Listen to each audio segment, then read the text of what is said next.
Another day, another random SCP. SCP-301, Object Class Euclid. Special Containment Procedure.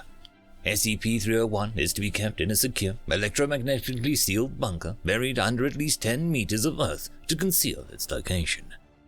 The bunker is to be staffed by no fewer than 4 Level 3 security personnel at all times in order to secure the site and to maintain automated security measures. The perimeter of the bunker is to be lined with a chain-link fence with official warnings to deter intruders. Due to the remote location of SCP-301, additional security is not required.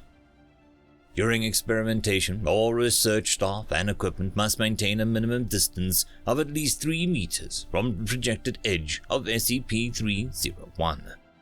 In the event of a containment breach, on-site personnel with the proper security clearance are authorized to implement Emergency Protocol C-301. All possible entrances to the bunker will automatically seal themselves and remain sealed indefinitely. Emergency Protocol C-301 can only be countermanded by an O5 level command. Description: SCP-301 is an anomalous region roughly 3 meters in diameter located in the middle of National Park. Whenever physical matter enters SCP-301, it temporarily disappears from existence. Following a delay of variable length, the matter that entered SCP-301 will appear in another location. The duration of this time delay is variable, with a minimum length of 30 seconds, and a maximum length of minutes. The exact destination appears to be random vertex points on the geodesic grid overlaying the Earth's surface. Each leg of this pattern is approximately 20 kilometers long, resulting in possible destination points. The prevailing model of SCP-301's workings is that teleportation occurs by accessing the core terminus interspatial region lying in a frame of reference attached to the center of the Earth. SCP-301 is invisible to the naked eye, but is detectable through other spectra. SCP-301 also passively emits electromagnetic energy. While not harmful to living organisms, it does interfere with improperly shielded electronics, and may explain why the native fauna does not venture near SCP-301. Through experimentation, it has been discovered that SCP-301 can accommodate any kind of physical matter with certain size thresholds. The maximum size object that SCP-301 can accommodate can be no larger than SCP-301's 3-meter diameter. There is also a minimum limit, though this is based on density rather than size. Currently, most gases and anything on a molecular level are not affected by SCP-301. For further details, see experiment logs.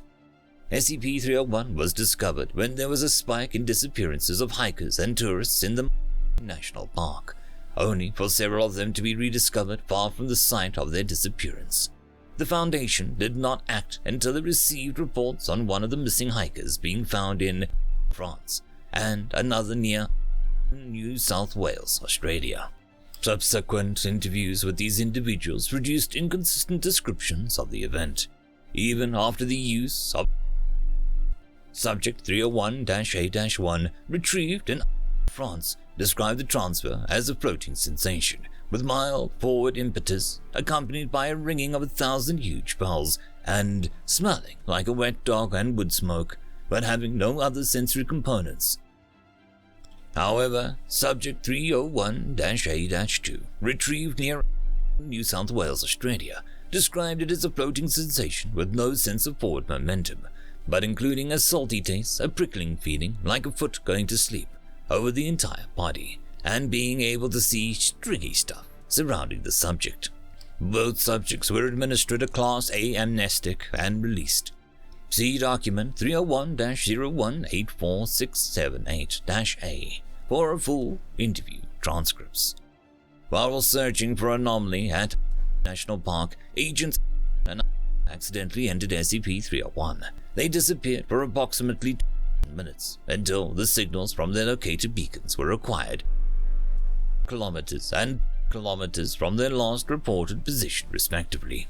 Agent body was recovered by Deep Water Retrieval Team 43 kilometers south-southwest of India. Agent was recovered near Mongolia, suffering from exposure, malaria, and amoebic dysentery. Foundation personnel were able to debrief Agent before he died. Agent characterized the teleportation experience as being swept by a strong current that stank of shit. He also stated that he saw flames and reported hearing sand falling and tasting sugar than dirt in a repeating cycle. Agent died 2 days later. Based on the agent's testimony, SCP-301 was found to be located on a regularly used hiking trail. The Foundation rerouted the hiking trail and built the current facility containing SCP-301. From information gathered from Subjects 301-A-1 and 301-A-2 and Agent, it appears that the interspatial region accessed upon entering SCP-301 is experienced differently by each subject. This experience can manifest as a wide variety of sensory phenomena, including tactile, gustatory, olfactory, visual, oral, and kinetic sensations. Experimentation with Class D personnel to further study this aspect of SCP-301 is recommended. A selection of post-experiment analyses are collected in Experiment Log 301-C. Experiment Log 301-A. Using remote exploration in conjunction with ongoing live experimentation, we have managed to map out much of the geodesic grid that SCP-301 teleportation follows. While this has resulted in the discovery of a large number of sites that require Foundation monitoring, many of these sites are in locations that make monitoring them a moot point, i.e., the dozens of egress points that open up in the middle of the ocean.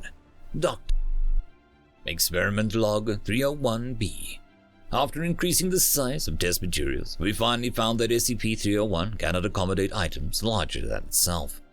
If a piece of matter that exceeds SCP-301's 3-meter diameter is placed on SCP-301, there will be no effect. This has been noted for future containment procedures. There is also a minimum limit for what SCP-301 can accommodate. We've filled the containment room with easily detectable gases, as well as bombarding SCP-301 with radioactive particles. However, there is no evidence of any of these substances being successfully transported. The prevailing hypothesis is that SCP-301's minimum limit is based on the density rather than size. Solids and liquids are affected while gases and individual molecules are not. Experiment Log 301-C. Entries include subject identification number, egress point, and trip duration, followed by a listing of major sensory elements of the teleportation experience. Note that, for recovery purposes, all test subjects are equipped with a remote beacon harness that reports the subject's GPS coordinates to a Foundation satellite every 15 seconds from anywhere on Earth. Subject D-05738, egress point, Iowa, United States. Duration, minutes. Kinetic, none. Visual, none. Auditory, none. Olfactory, none. Tactile, sensation of slimy tendrils moving over subject's body. Gustatory, none. Other notes, none. Subject D-09983, egress point, China. Duration, minutes. Kinetic, floating sensation as though suspended in liquid. Visual, a red transparent liquid environment. Subject reports seeing many red blood cell-like objects of approximately 3 centimeters to 50 centimeters in diameter. Subject also reports seeing a very large shadowy object moving in the distance. Auditory, none. Olfactory, none. Tactile, none. Gustatory, coppery taste. Other notes, subject reports feeling as though they were about to drown throughout the duration of the transfer. Subject D-25684, egress point, Mexico. Duration, seconds. Kinetic, rapid flying sensation. Visual, subject reports seeing a terrain that they would normally have traveled through to reach the endpoint of the teleportation process. They also report being unable to see their body. See below. Auditory, rushing wind. Olfactory, fresh bread. Tactile, none. Gustatory, none. Other notes, subject also reports seeing a variety of semi-transparent organisms during the transit.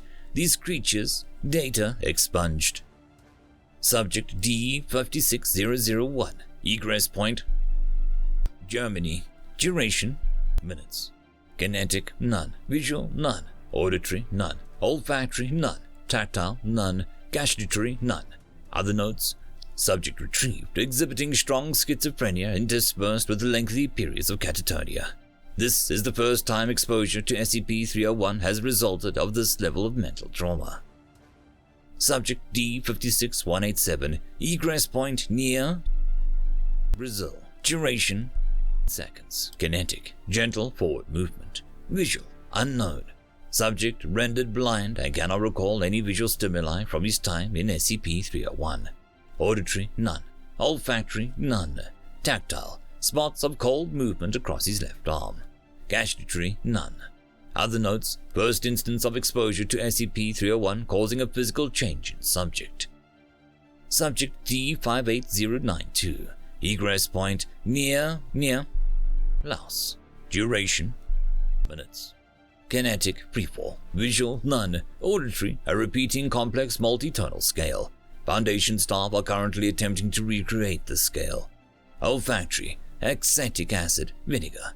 Tactile, none. Gustatory, none. Other notes, those sensors reported a second delay between the subject entering SCP-301 and reappearing at the destination. D-58092 insisted that she had been in SCP for several days. The possibility of a time dilation effect should be investigated. Subject D-60014, egress point near Canada. Duration, seconds. Kinetic, flying sensation described as oddly slow. Visual, subject reports seeing an unknown number of interlocking gears as far as she can see. Auditory, grinding gears. Olfactory, machine oil. Tactile, none. Gustatory, none. Other notes, upon return, subject exhibited an unusual fascination with machinery.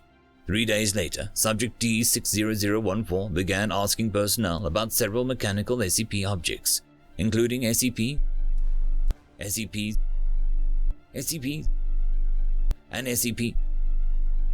and displaying knowledge about them that only level 4 or higher staff could know. Subject interrogated and terminated 15 days ahead of schedule.